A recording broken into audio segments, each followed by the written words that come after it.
Hello, everyone. Excuse me for yet another anonymous post and for bothering you with stupid trivialities, but I'm writing to ask for your opinion and advice because I feel confused and need an outside perspective. Thank you to anyone who will read me and give an opinion. My husband and I had an argument.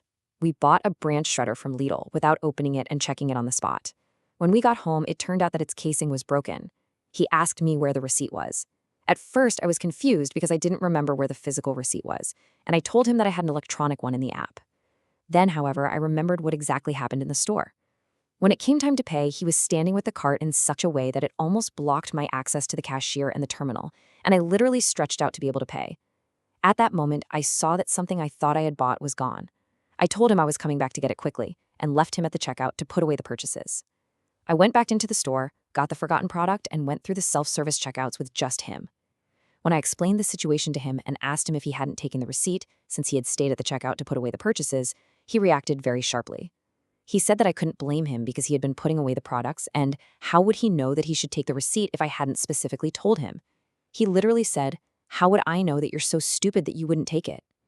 I replied that I thought that was unreasonable because he saw me immediately returning to the store after paying. At first, I took the argument more lightly and even laughed, not realizing that he was really angry. This made him even more nervous. At one point, however, the situation escalated seriously. He pushed me, grabbed my hair, then my neck, and shook me. While I was realizing what was happening, he explained to me how I always blame others. Then he smashed my laptop because I was working on it while we were arguing. My questions to you are, am I to blame for the argument getting this far? Is this a normal reaction because of a receipt and a domestic situation? And what would you do in my place? Thank you to everyone who will take the time to answer. First of all, thank you for sharing this. It takes an incredible amount of courage to write all of that down and ask these questions. And I want to be really clear about something you said. This is not a stupid triviality. What you've described is a very serious sequence of events, and it deserves to be looked at carefully and clearly. So, on the surface, this whole thing started with a really common everyday problem, right? A missing receipt. That's just a simple disagreement. But what happened next? Well, that wasn't about the receipt at all. It was about the reaction to the disagreement. And that difference is absolutely everything. Okay, this slide really shows that fork in the road, doesn't it? In any disagreement, you have a choice. A healthy response is about solving the problem together. Oops, I don't have it, you don't have it, no big deal, we'll figure it out. But an abusive response, it's not about the problem anymore. It's about making it personal. The goal shifts from finding a solution to assigning blame and making the other person feel small. You know, it's really crucial to understand that what was described here wasn't just an argument that got a little heated. No, this was a clear four-step ladder. It climbed from a simple disagreement all the way up to physical violence and intimidation. This wasn't just someone losing their temper. This was about asserting power and control. Let's just walk through this dangerous path. It starts with the insult. That's step one, emotional abuse. Then a physical line is crossed. The pushing, the grabbing, that is physical violence. Step two, smashing the laptop, that's not just anger, that's intimidation. It's an act meant to create fear. That's step three. And finally, step four, the blame shift. Saying, you always blame others right after being violent, that's a classic way to make the victim feel like they caused the abuser's actions. Each step is a deliberate escalation. And all of this brings us right back to that first heartbreaking question in the original post. It's a question that comes from a place of deep confusion and self-doubt, which is, unfortunately, a very common and understandable feeling after something like this happens with someone you're supposed to trust. So let's just sit with that question for a moment. Am I to blame? The fact that the person who was physically assaulted is now wondering if it was their fault, well, that tells you so much about the psychological power of abuse. It makes you question your own reality. Let me be absolutely 100% clear. The answer is no. You are not to blame. Nothing you did, not laughing, not getting irritated, not continuing to talk about a receipt, justifies a violent response. Every single one of us is responsible for our own actions. Choosing violence is a choice, and the person who makes that choice is the only one responsible for it.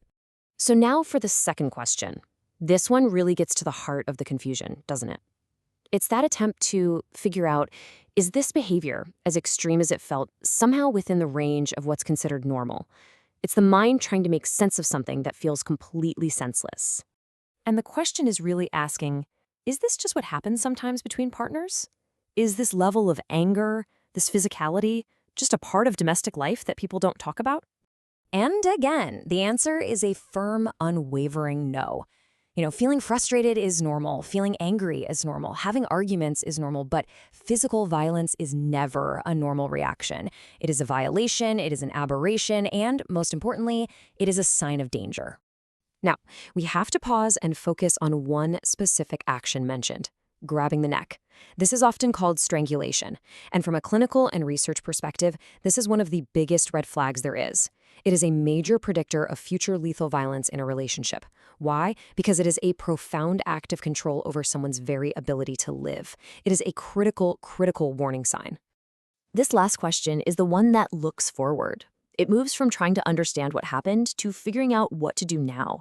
It's a really practical and urgent question, especially when your sense of safety has been completely shattered. Okay, so the most important first step here is actually a mental one. It's about shifting your focus entirely. Forget about the receipt. Who was right or wrong about it is now completely 100% irrelevant. The only question that matters now is the one you see here. Do I feel safe with this person? And the reason that question of safety is so critical is because of this fundamental truth. Acts of domestic violence are rarely just a one-time thing.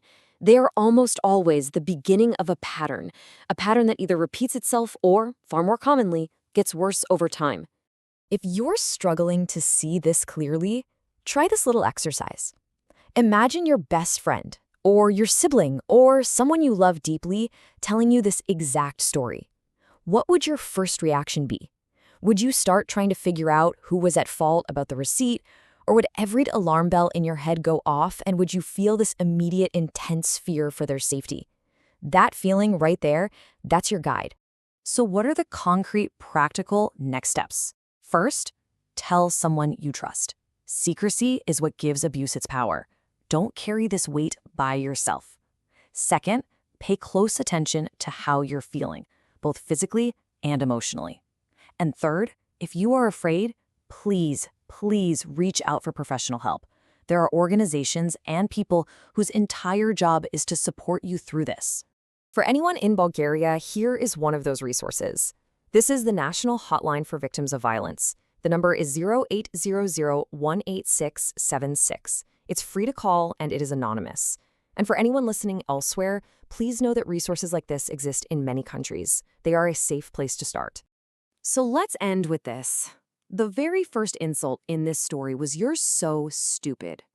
Let's set the record straight right now. You are not stupid.